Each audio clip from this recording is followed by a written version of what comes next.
Comparison के through हम ये पता करेंगे कि क्या सच में सुकुना अपनी पावर से गोकू को हरा पाएगा या फिर वो खुद गोकू के हाथों खत्म हो जाएगा। और हाँ, मैं आपको पहले ही बता दूं कि इस कंपैरिजन में हम मांगा से रिलेटेड कुछ भी बात नहीं करेंगे। तो बिना किसी देरी के चलिए शुरू करते हैं। तो सबसे पहले अगर हम बात करें एनिमे पर राज करने वाले गोकू की, तो गोकू ड्रैगन बॉल यूनिवर्स का काफी पावरफुल और स्ट्रॉन्गेस्ट कैरेक्टर है, जो की हमेशा अपनी पावर से अपनी अर्थ और अपने यूनिवर्स को दुश्मनों से प्रोटेक्ट करता है। एंड ड्रैगन बॉल एनिमे के स्टार्टिंग से लेकर अभी तक गोकू ने अपनी पावर से कई बार अपनी अर्थ और अपने यूनिवर्स को डिस्ट्रॉय होने से बचाया है। एंड साथ ही उसने अपने यूनिवर्स को बचाने के लिए डिफरेंट टाइप्स के पावरफुल अपोनेंट से फाइट करके उन्हें डिफीट भी किया है। एंड ड्रैगन बॉल यूनिवर्स के अंदर गोकू ने जिन लोगों को फाइट में हराया है उनमें फ्रीजा और जिरेन जैसे गॉड लाइक पावर्स को पोजेस करने वाले कैरेक्टर भी शामिल हैं। गोकू की पावर्स की बात करें तो गोकू एक एलियन है जिसकी स्पीसीज को सैयन नाम से बुलाया जाता है। एंड ये सभी सैयंस अर्थ से नहीं बल्कि वेजेटा नाम के एक दूसरे प्लेनेट से बिलोंग करते हैं। ड्रैगन बॉल एनिमे के अंदर गोकू की स्पेशलिटी है कि वो अपनी हर एक फाइट में अपनी हर एक लिमिट्स को तोड़ के खुद को पहले से और भी ज्यादा पावरफुल बना लेता है। और ये चीज हम हर एक ड्रैगन बॉल सीरीज के अंदर कई बार देख भी चुके हैं। इसके अलावा गोकू के पास काफी सारे पावरफुल ट्रांसफॉर्मेशन फॉर्म्स भी मौजूद हैं, जिनमें ट्रांसफॉर्म होकर गोकू पहले से और भी कई गुना ज्यादा पावरफुल बन जाता है। एंड ड्रैगन बॉल एनिमे के अंदर हमें गोकू की जो सबसे पावरफुल फॉर्म देखने को मिली है वो है उसकी अल्ट्रा इंस्टिंक्ट फॉर्म। एंड इस फॉर्म में एक बार ट्रांसफॉर्म होने के बाद गोकू इतना ज्यादा पावरफुल हो जाता है कि वो बिना अपनी बॉडी को मूव करे अपने बड़े से बड़े अपोनेंट को इजीली डिफीट कर सकता है। एंड अपनी इस फॉर्म के साथ तो गोकू जिरेन पर भी भारी पड़ गया था। अल्ट्रा इंस्टिंक्ट फॉर्म में आने के बाद गोकू के अटैक्स, उसके रिफ्लेक्सेस, उसकी स्पीड, ये सब एबिलिटी लाइट की स्पीड से भी कई गुना ज्यादा फास्ट हो जाती है। मतलब कि गोकू इस फॉर्म में ट्रांसफॉर्म होने के बाद अपने अपोनेंट पर लाइट की स्पीड से भी कई गुना ज्यादा स्पीड में अटैक्स कर सकता है, जिन्हें देख पाना भी किसी नॉर्मल इंसान के लिए नामुमकिन है। इसके अलावा इस फॉर्म के अंदर गोकू के ऑलमोस्ट सभी अटैक इतने ज्यादा पावरफुल हो जाते हैं कि अपने इन सभी अटैक से गोकू चाहे तो बड़े से बड़े प्लैनेट्स तक को डिस्ट्रॉय कर सकता है। और ड्रैगन बॉल सीरीज के अंदर तो हमें ये भी बताया है कि गोकू अपनी पावर से सिर्फ प्लैनेट्स को ही नहीं बल्कि वो चाहे तो अपने अटैक्स और पावर से पूरे यूनिवर्स तक को तबाह कर सकता है। ड्रैगन बॉल सीरीज के अंदर गोकू का जो सबसे पावरफुल और स्पेशल अटैक है वो है उसका एनर्जी ब्लास्ट कामेहामेहा, जो कि दिखने में बिल्कुल एक लेजर बीम की तरह लगता है। बट इसकी जो पावर लेवल है वो इतनी ज्यादा है कि इसका एक ही अटैक गोकू के किसी भी अपोनेंट को जान से मारने के लिए काफी है। और ड्रैगन बॉल सीरीज के अंदर हमने ये कई बार देखा है कि गोकू जब भी किसी एनिमी से फाइट करता है तब वो अपनी फाइट्स में अपने एनिमी के ऊपर अपने इस एनर्जी ब्लास्ट से कम एक बार तो अटैक जरूर करता है। बिकॉज इस अटैक के हिट के बाद इसके बहुत ही कम चांस होते हैं कि गोकू के सामने वाला अपोनेंट फिर से फाइट करने के लिए खड़ा हो पाए। लेकिन अगर गोकू का कोई अपोनेंट किसी तरह गोकू के इस एनर्जी ब्लास्ट कामेहामेहा को सर्वाइव कर भी लेता है तो फिर गोकू अपने उस अपोनेंट को डिफीट करने के लिए अपने second most powerful and dangerous attack का यूज करता है, जिसका नाम है स्पिरिट बॉम्ब। एंड गोकू का ये बॉम्ब इतना ज्यादा पावरफुल है कि खुद गोकू भी अपने इस अटैक को सिर्फ तभी इस्तेमाल करता है जब उसके पास अपने एनिमीज को हराने का कोई दूसरा रास्ता ना हो। बेसिकली अपने स्पिरिट बॉम्ब का यूज करते टाइम गोकू अपने आसपास की हर एक लिविंग चीजों से उनकी प्योर एनर्जी लेके एक बॉम्ब तैयार करता है, जिसे हम स्पिरिट बॉम्ब के नाम से बुलाते हैं। एंड आप सभी गोकू के इस अटैक की पावर का अंदाजा इसी से लगा सकते हो कि ड्रैगन बॉल सुपर में जिरेन जैसा पावरफुल कैरेक्टर भी गोकू के इस अटैक को देख के पूरी तरह से सरप्राइज हो गया था।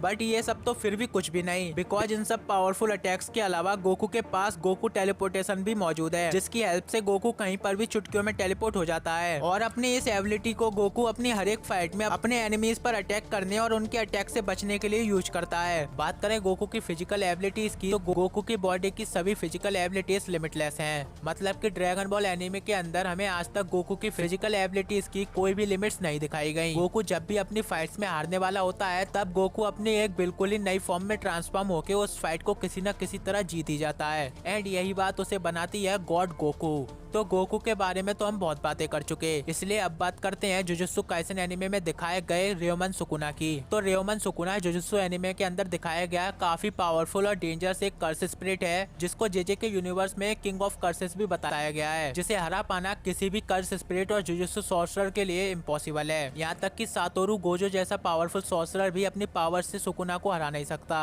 और ऐसा मैं क्यों बोल रहा हूँ ये बात मांगा फॉलो करने वाले अच्छी तरह से जानते होंगे। जुजुत्सु काइसेन यूनिवर्स में सुकुना जब भी किसी से फाइट करता है तब वो अपनी फाइट्स में अपने एनिमीज के ऊपर बिल्कुल भी रहम नहीं करता, फिर चाहे उसके सामने कोई कर्स स्पिरिट हो या फिर कोई जुजुत्सु सॉर्सरर। जेजे के यूनिवर्स में सुकुना की जो स्पेशलिटी है वो है अपने एनिमीज से एंड टू एंड फाइट करना। एंड क्योंकि Sukuna end to end fight में मास्टर फाइटर है, इसलिए वो जब भी किसी एनिमी से फाइट करता है तब वो अपने फाइट्स को ज्यादातर अपने हैंड टू हैंड कॉम्बैट के दम पर ही जीतने की कोशिश करता है। और अपने इस हैंड टू हैंड कॉम्बैट से सुकुना जुजुत्सु काइसेन एनिमे के अंदर फुशिगुरो जैसे पावरफुल लेवल 2 ग्रेट सॉर्सरर और जोगो जैसे काफी डेंजरस कर्स स्पिरिट को हराने के साथ साथ वो फुशिगुरो के one of the most powerful shikigami Mahoraga को भी हैंड टू हैंड फाइट में बराबर की टक्कर दे चुका है। सुकुना के अटैक्स और पावर्स की बात करें तो जुजुत्सु एनिमे के अंदर सुकुना का जो सबसे पावरफुल और पॉपुलर अटैक है वो है उसका डिसमेंटल, जिसकी हेल्प से सुकुना अपने किसी भी अपोनेंट की बॉडी को बीच में से काट सकता है। और इस अटैक से बच पाना नॉर्मल इंसान के लिए तो दूर की बात, बड़ी से बड़ी और पावरफुल से पावरफुल कर्स स्पिरिट के लिए भी नामुमकिन है। बिकॉज जब भी सुकुना अपने अपोनेंट पे अपने इस अटैक का यूज करता है तब ये अटैक अपने टारगेट को इतनी ज्यादा स्पीड में हिट करता है कि सुकुना का कोई अपोनेंट इसे देख भी नहीं पाता। इसके अलावा सुकुना के पास फायर मैनिपुलेशन की पावर भी मौजूद है, जिसकी हेल्प से वो फायर को मैनिपुलेट करके अपने लिए फायर से किसी भी टाइप का वेपन क्रिएट कर सकता है। एंड सुकुना के ये फायर से बनाए गए वेपन्स इतने ज्यादा पावरफुल होते हैं कि उनके एक ही अटैक से सुकुना आधी से ज्यादा सिटी को डिस्ट्रॉय कर सकता है। एंड जुजुत्सु काइसेन सीजन 2 में हमने देखा भी था कि जब सुकुना जोगो से फाइट करता है तब वो जोगो की तरह फायर को कंट्रोल करके अपने लिए एक वेपन क्रिएट करता है जिसे हम फायर एरो नाम से बुलाते हैं। एंड अपने इस फायर एरो से सुकुना जोगो को बहुत ही आसानी से जलाकर मार देता है। और इसके बाद आगे चलकर ये अटैक जब सुकुना माहोरागा के खिलाफ फाइट में यूज करता है तब सुकुना के इस अटैक की पावर से आधी से ज्यादा सिटी पूरी तरह से डिस्ट्रॉय हो जाती है। एंड इसी से आप सभी सुकुना के फायर वेपन्स की पावर का अंदाजा लगा सकते हो कि उसके बनाए गए फायर वेपन्स कितने ज्यादा पावरफुल होते हैं। वैसे तो सुकुना के डिसमेंटल और फायर एरो से बच पाना किसी भी ओपोनेंट के लिए नामुमकिन है, लेकिन अगर किसी तरह सुकुना का कोई ओपोनेंट इन अटैक्स को सर्वाइव कर लेता है तब सुकुना अपने उस ओपोनेंट को हराने के लिए अपने one of the most deadliest और डेंजरस अटैक का यूज करता है, जिसका नाम है डोमेन एक्सपेंशन। एंड सुकुना का ये डोमेन एक्सपेंशन बाकी के दूसरे कैरेक्टर के डोमेन एक्सपेंशन से बहुत ही ज्यादा अलग है। बिकॉज सुकुना अपने डोमेन एक्सपेंशन को बनाते टाइम ना तो कोई बैरियर बनाता है और ना ही कोई अलग दुनिया, बल्कि सुकुना अपने आसपास के 200 मीटर की जगह कोई अपना डोमेन एक्सपेंशन बना लेता है।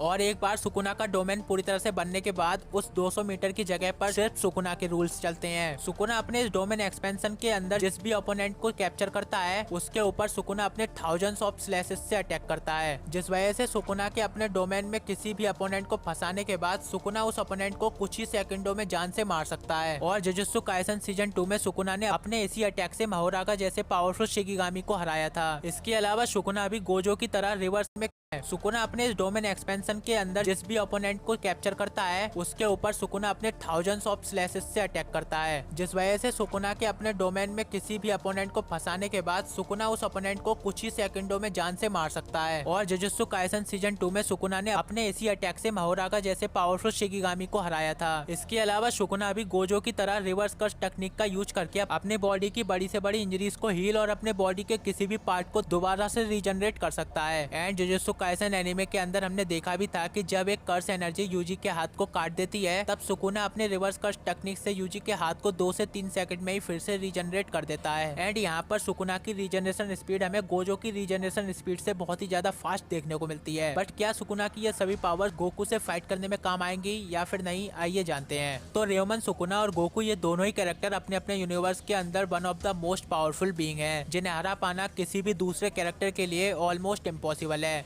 एंड इन दोनों ही कैरेक्टर की स्पेशलिटी है हैंड टू हैंड फाइट करना। एंड अपने hand to hand fighting combat से इन दोनों ने कई सारे ओपोनेंट को डिफीट भी किया है। बट इन दोनों की इस बैटल में इन दोनों के लिए जो सबसे बड़ी प्रॉब्लम है वो है सुकुना की रिवर्स कर्स टेक्निक और गोकू की ड्यूरेबिलिटी, क्योंकि गोकू के पास उसकी गॉड लाइक ड्यूरेबिलिटी मौजूद है। इसलिए यहाँ पर सुकुना गोकू पर कितने भी पावरफुल पंचेस क्यों ना मार ले, लेकिन उसके किसी भी पंचेस का गोकू पर बिल्कुल भी असर नहीं होगा। और ठीक इसी तरह गोकू चाहे अपने पंचेस से सुकुना को कितना भी इंजर्ड क्यों ना कर ले, लेकिन सुकुना अपनी रिवर्स कर्स टेक्निक से खुद को बार बार हील करता रहेगा। इसीलिए इस बैटल में ये दोनों एक दूसरे को अपनी नॉर्मल पावर से बिल्कुल भी नुकसान नहीं पहुंचा सकते। एंड जैसे ये बात सुकुना को पता चलेगी वो गोकू को बीच में से काटने के लिए वो उसके ऊपर अपने डिसमेंटल स्लैशेस से अटैक करेगा। बट सुकुना के स्लैशेस यहाँ पर इतने पावरफुल नहीं कि वो गोकू की बॉडी को काट सके, क्योंकि गोकू की बॉडी इतनी ज्यादा स्ट्रॉन्ग है कि वो सुकुना के इन सभी अटैक्स को इजिली सर्वाइव कर सकती है। एंड आप सभी गोकू की ड्यूरेबिलिटी का आइडिया इसी से लगा सकती हो कि ड्रैगन ड्रैगन बॉल यूनिवर्स के अंदर गोकू के ऊपर इतने पावरफुल अटैक्स हुए हैं कि उन अटैक्स के सिर्फ शॉक वेव से ही प्लैनेट्स तक डिस्ट्रॉय हो रहे थे। सो आप सोच ही सकते हो कि गोकू ने ड्रैगन बॉल यूनिवर्स में कितने पावरफुल अटैक्स को सर्वाइव किया है। इसलिए आई एम श्योर कि इस बैटल में सुकुना का कोई भी अटैक गोकू को बिल्कुल भी नुकसान नहीं पहुंचा पाएगा।